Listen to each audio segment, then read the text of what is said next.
All right, guys, welcome back to Bald Feather Bets. Been a minute since we came at you with a video. Again, that was our college football futures kind of teaser primer. Again, we don't give out future picks as official picks at Bald Feather Bets, but wanted to let you know what we liked.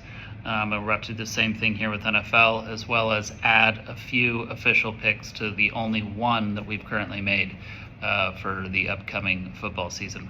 But first, kind of looking at NFL futures. So we'll start in the AFC. I'm going to mainly look here division by division.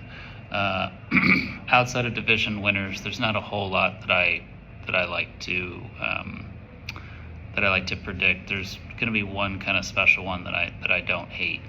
In the AFC, I'm seeing a lot of chalk.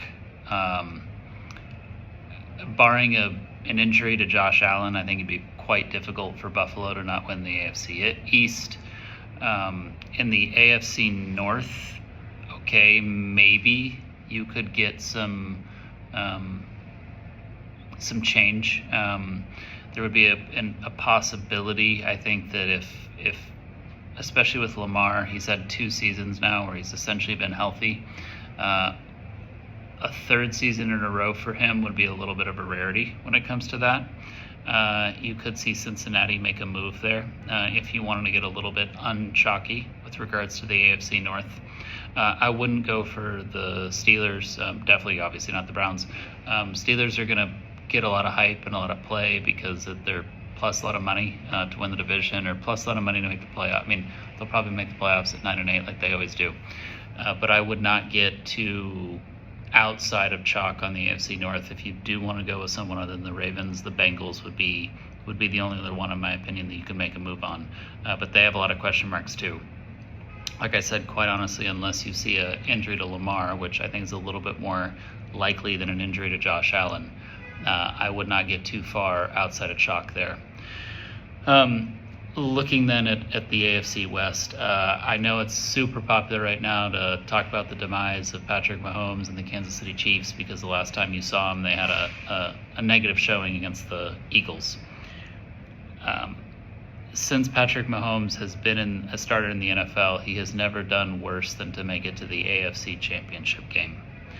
I would not bet the Chargers to win that division, or the Broncos to win that division, over Kansas City. He did that last year with essentially all of his wide receivers injured, getting a lot of them back. I would not make that pick now for them to go anything other than division winners, and quite honestly make it back to the AFC Championship game again. I think Kansas City is about one of the surest things that you get in life. Kansas City winning the AFC West while Patrick Mahomes is there and Andy Reid is there is quite a sure thing, especially with what Spags does on the defensive side of the ball.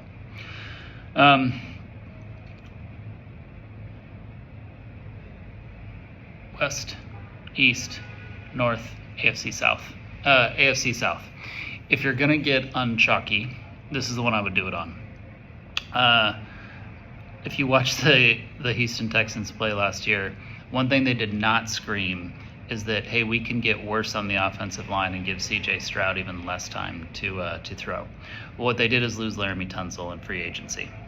I do not love what they did in free agency this year in terms of what they brought in, and I don't really love what they did in the draft. If you want to get unchalky, you want to take a risk here on, say, the Jaguars or the Colts, I think that's the one where it's fair game to do so.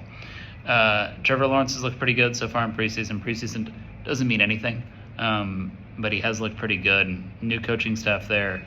I know we make fun of Cohen a lot because of the Duval comment, but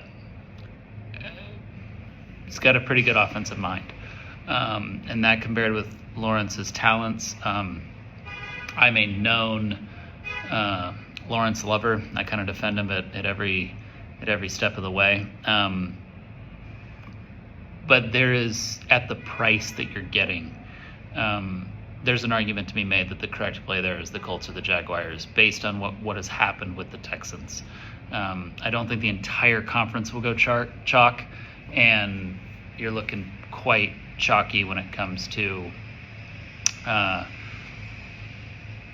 the AFC North, the AFC West, and the AFC East. So if you want to get any out of chalk, I would go with the AFC South.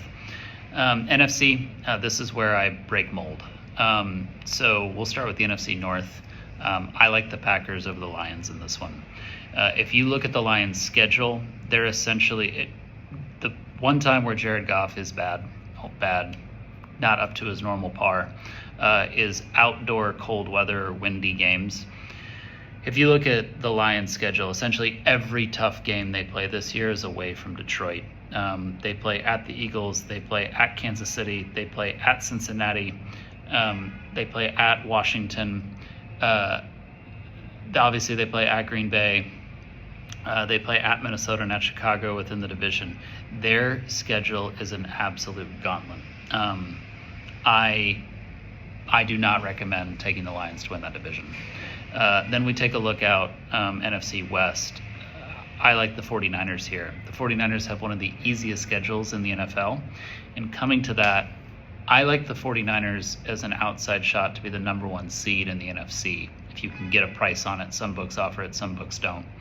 I really like them as the overall number one seed. I think you're going to see quite a bit of bounce back from the 49ers this year, given they had gone so far throughout the season previously and just had collapses along the way.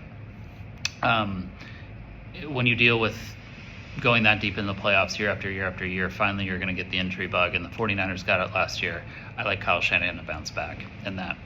NFC South, I don't really like going chalk here with the Buccaneers. I do like the Falcons, unfortunately. You take a look at that last year, kind of how close the Falcons were to breaking through.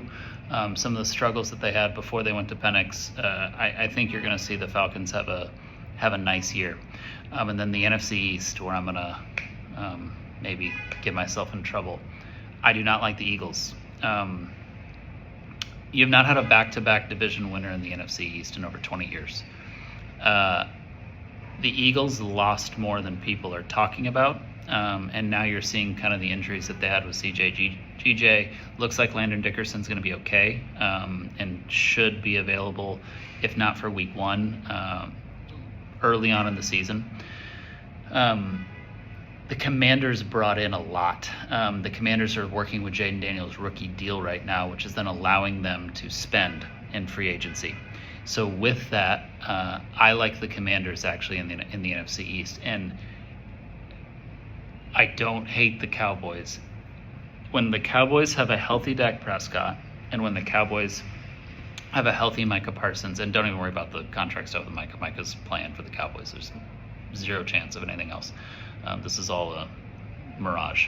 All negotiation tactics too. They have been 11, 12, 13 win teams. When those guys, when they get hurt, that's when they have issues. I would not go Eagles here. I think you really have some opportunity for cash with the Commanders and the Cowboys. So in terms of a future standpoint, that's what I like. I got nothing for you on who's going to win the Super Bowl. I got nothing for you on who's going to win the AFC or the NFC. If you pick anyone other than the Chiefs to win the AFC, you're taking a little bit of a bold bet. They've done it 2 years in a row now. Maybe it's time to get someone else in there. On the NFC side, take your pick. There's a lot of teams who I think could go to the Super Bowl. Don't hate the Packers, and if you wanted to really look for value, but I really got nothing for you. So then some official picks that we've added. So far we've only given out one official bet on Bald Father Bets. That's the Texas Longhorns +4 against the Ohio State Buckeyes, and it's for 10 units. You cannot get it at +4 anywhere anymore. I do not recommend taking it at +2.5. If anything, at 2.5, the play's Ohio State, but I would just stay away from it. At 2.5, if you want to do something, I would go Ohio State minus the 2.5 at very, very reduced units, maybe 2 max. But at +4, I think this game is going to be extremely sloppy. We're going to build it up as the game of the century, and I think it's going to be one of the ugliest, horrific games that people have seen in a long time. So I think you're going to see 24-20, 28-24, 27-20, 27-24, 21-20, 16-13. I think you're going to see something like that with what these teams have defensively versus some of the changes that they're making on offense. And then especially with the coordinator change of Hartline calling the plays for the, you can make an argument it's the second time, but really for the first official time with Ohio State. And then with Sark having to go up against Patricia, not really knowing, I think it's going to take Sark a little bit of time. And in general, Sark's more of a fast starter than a fast finisher, so it may kind of bog him down a little bit throughout the whole game. But any team in this game at +4, I think was an absolute steal, and that's why you only saw the line like that for a very short period of time back in like February, March, January time. So then after that, we like Kansas State -3 in that opening game against Iowa State for 2 units. If you can only get the 3.5, you have to get a little bit creative to get the 3. Catch my drift? If you can only get the 3.5, I'd reduce that one down to a unit. And then in the following week on Thursday, we love USF +7.5 against Boise State for 2 units. If you can only get 7, that's fine. If you can only get 6.5, you need to reduce that from 2 units down to a unit.